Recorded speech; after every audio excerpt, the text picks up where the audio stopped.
menurut Santo Lukas.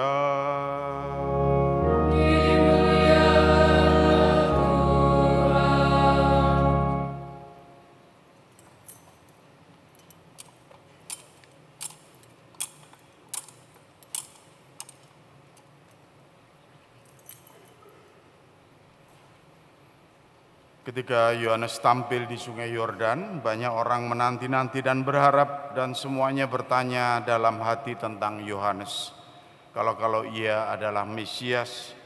Karena itu Yohanes berkata kepada semua orang itu, "Aku membaptis kamu dengan air, tetapi Dia yang lebih berkuasa daripadaku akan datang, dan membuka tali kasutnya pun aku tidak layak. Ia akan membaptis kamu dengan Roh Kudus dan dengan api." Ketika seluruh orang banyak itu telah dibaptis, dan ketika Yesus sedang berdoa, setelah ia juga dibaptis, terbukalah langit dan turunlah Roh Kudus dalam rupa burung merpati ke atasnya.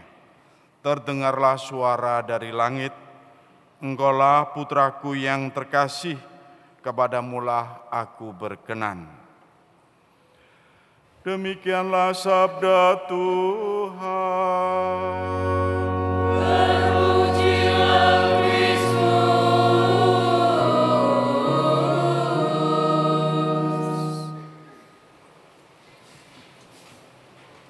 Ibu Bapak, saudara-saudari yang terkasih dalam Kristus,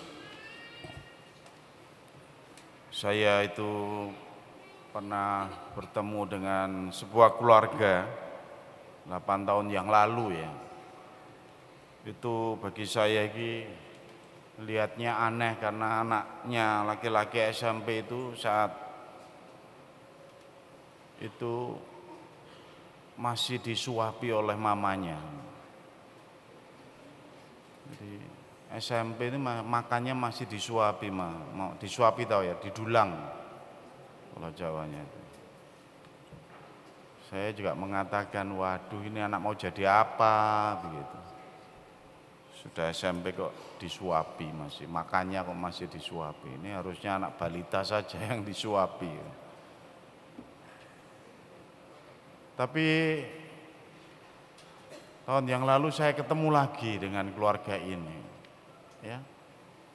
Dan saya lihat anak ini sudah lulus, sudah bekerja, dan ketemu dengan dia juga dengan mamanya, dan mamanya bicara, "Sungguh ini Romo yang lihat dulu anaknya saya suapi udah segede ini.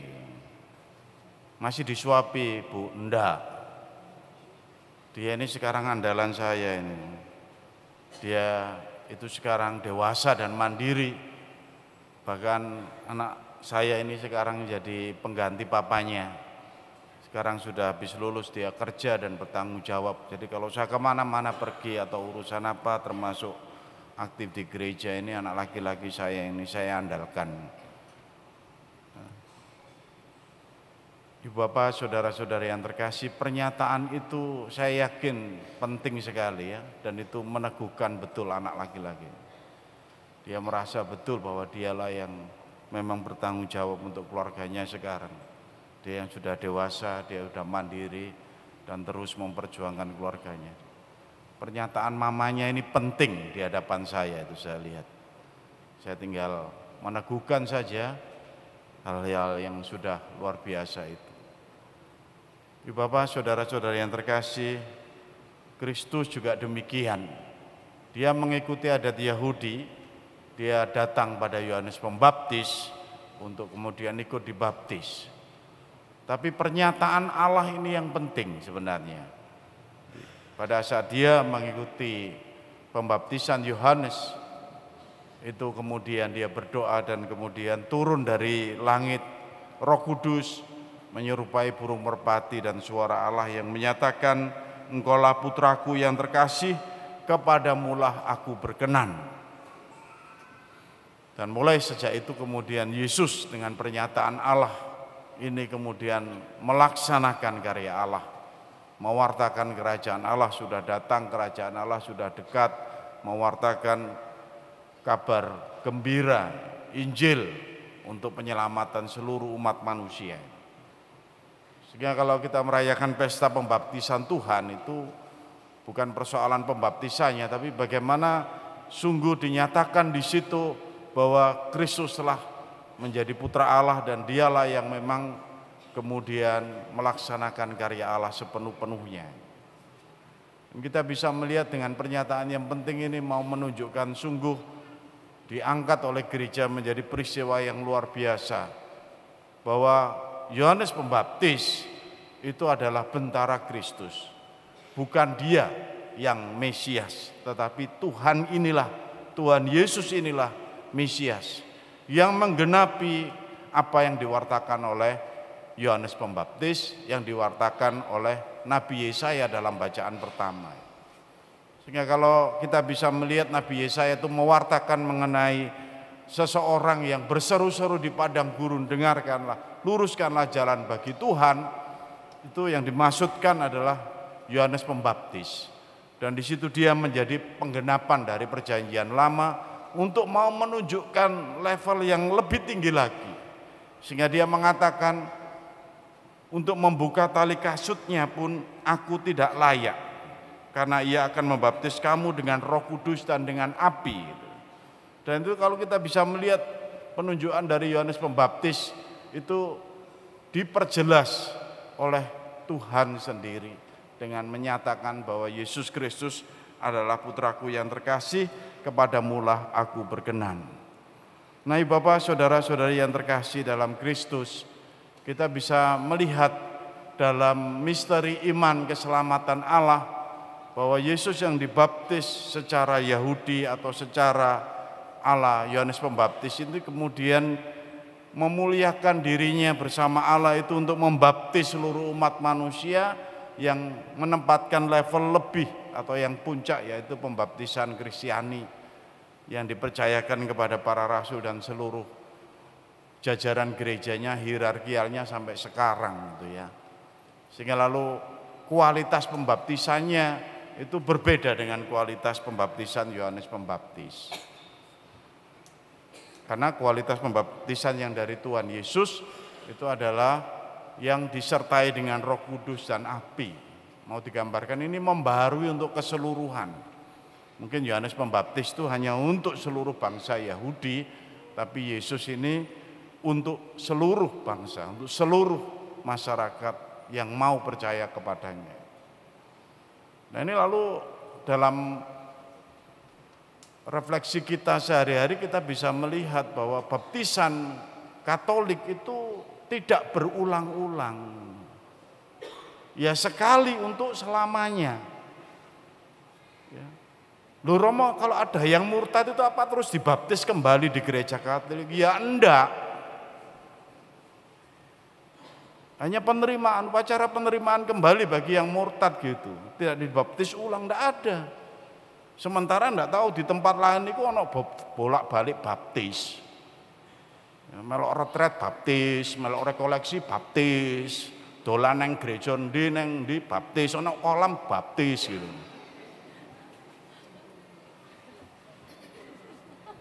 Ini beda. Kita itu sekali karena baptisannya ini sungguh dari Allah mengubah martabat kita yang dari ciptaan itu menjadi anak-anak Allah. Ya makanya baptisannya itu bukan baptisan penghapusan dosa atau baptisan penyucian dosa, enggak. Itu lebih dalam lagi. Mengubah kodrat Anda dan saya ini meskipun tetap sebagai manusia itu lalu menjadi bagian dari keluarga Allah, bagian dari Tritunggal yang Maha Kudus. Makanya dikatakan disitulah dosa asal diambil, dicabut dan kita itu layak menjadi anak-anak Allah. Sehingga baptisannya itu permanen. Jadi terus bukan seperti HP itu yang terus kadar baptisannya itu lobet, terus berkurang kadarnya gitu. Enggak. Karena itu dari yang ilahi, Bapak Ibu saudara-saudari yang terkasih. Itu karena seringkali keliru pemahaman kita di tengah dunia milenial ini. Ada yang bilang, Romo, apakah saya bisa dibaptis ulang? Lah lapo? Kok dibaptis ulang iki lho. Ya saya merasa berdosa begini-begini. Ya saya pernah meninggalkan gereja Katolik begini-begini. Ya sakramen pertobatan. Ya nanti penerimaan kembali, bukan terus dibaptis ulang begitu. Ini supaya kita bisa paham bersama apa bedanya baptisan gereja Katolik itu. Dan itu diperoleh dengan tidak main-main kan. Kita peroleh itu baptisan ini itu kalau dianggap layak gitu ya.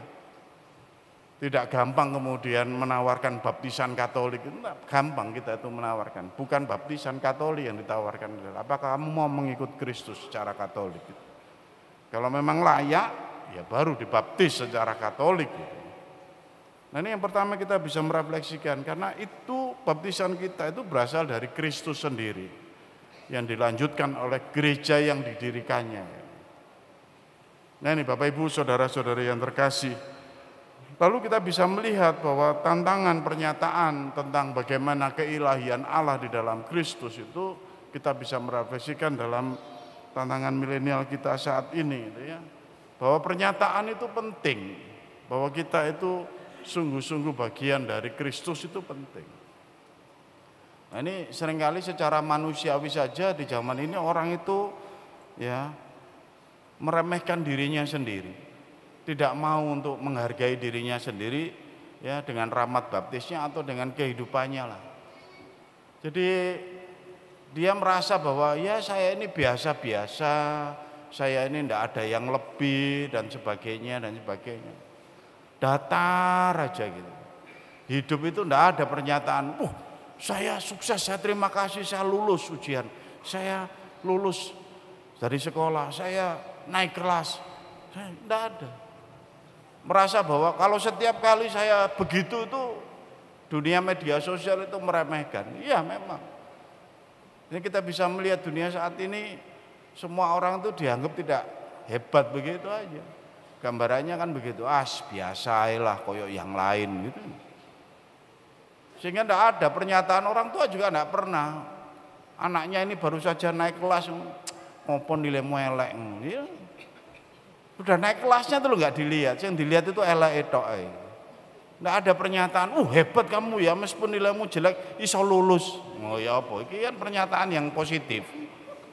Kan lu sing elek ini oleh jodoh sing ayu lu, ini pernyataan positif. Tapi enggak loh, kita ini enggak pernah itu memberi pernyataan penting dalam kehidupan kita untuk orang-orang yang kita kasih. Nek bojone masak apik, masak enak ngono-ngono. Ije enakan nang nggone resto kono lho mau. Mbok yo dihargai pernyataan ki lho, mamamu masak erek hebat kayak restoran nomor 1, itu enggak pernah. Papane juga begitu ya. Kalau memberi sesuatu enggak pernah dia bersyukur sebagai pernyataan, enggak pernah. Ya sekarang ini kita jalan-jalan di sini ya Pak ya. Tahun depan levelnya naik lagi Pak. Luar negeri. Enggak bersyukur loh berkeluyuran kemana-mana itu. Enggak pernah, saya dengan suami saya dimanjakan, dengan anak-anak saya dimanjakan. Ini pernyataan-pernyataan sederhana yang meneguhkan cinta, meneguhkan karya, dan meneguhkan perjuangan. Penting.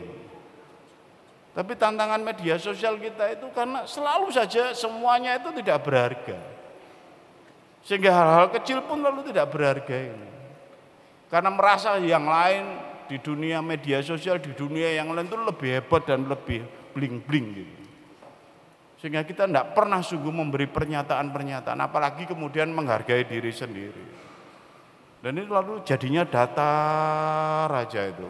Mulai tahun baru ini dihitung saja tahun 2025 ini nanti sampai akhir, adakah situasi-situasi yang membuat Anda bersyukur menyatakan diri sebagai keluarga Katolik?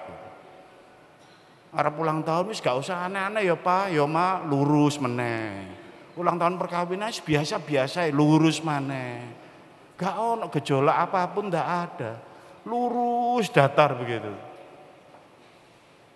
Lah buat apa terus hidup ini? Bapak Ibu saudara-saudara yang terkasih, Allah mengajak Anda dan saya untuk sungguh menghargai kehidupan kita, bahkan sampai puncaknya itu ya, ke arah permandian dan baptisan kita. Kita diajak untuk merenungkan ya, puncak baptisan itu menjadi puncak di mana saya dalam sejarah hidup saya pun saya menerima Allah sebagai Sang Juru Selamat. Dan itu menjadi kekuatan hidup kita di dalam menjalani setiap hari apa yang kita perlu untuk kita perjuangkan ini. Ibu bapak, saudara-saudari yang terkasih, saya hanya mengajak merefleksikan. Kalau saudara-saudara, kalau suami Anda, istri Anda, anak Anda, orang tua Anda mungkin kurang mengajak untuk memberi saling pernyataan yang penting dalam hidup, ya. Apakah Anda juga mampu mendengar Allah yang menyatakan Anda ini hidupnya penting? Kalau Anda mau refleksikan, sungguh bisa dicatat pernyataan-pernyataan Allah yang hadir menunjukkan dirinya. Ini loh, kamu tak kasih, kurang duit tak kayak duit. Waktu sakit tak beri kesehatan. Waktu kamu tersesat tak pulihkan. Betapa banyak Allah itu menyatakan diri kepada Anda. Pernyataan penting yang memperjuangkan hidup Anda sungguh-sungguh. Mari kita refleksikan dalam pesta pembaptisan Tuhan ini. Bagaimana Allah menolong Anda itulah pernyataan penting, entah melalui siapapun. Anda adalah orang yang diperjuangkan, Anda adalah orang yang berharga, Anda adalah orang yang diutus untuk mewartakan keselamatan bersama Kristus. Semoga Bapak Ibu, saudara-saudara yang terkasih, rahmat pembaptisan menggerakkan Anda kembali dan seluruh keluarga untuk saling menghargai iman pembaptisan, untuk memperjuangkan kehendak Allah dalam hidup Anda, menjalani tahun ini dengan kekuatan yang ilahi. Berkat Tuhan menyertai kita semua.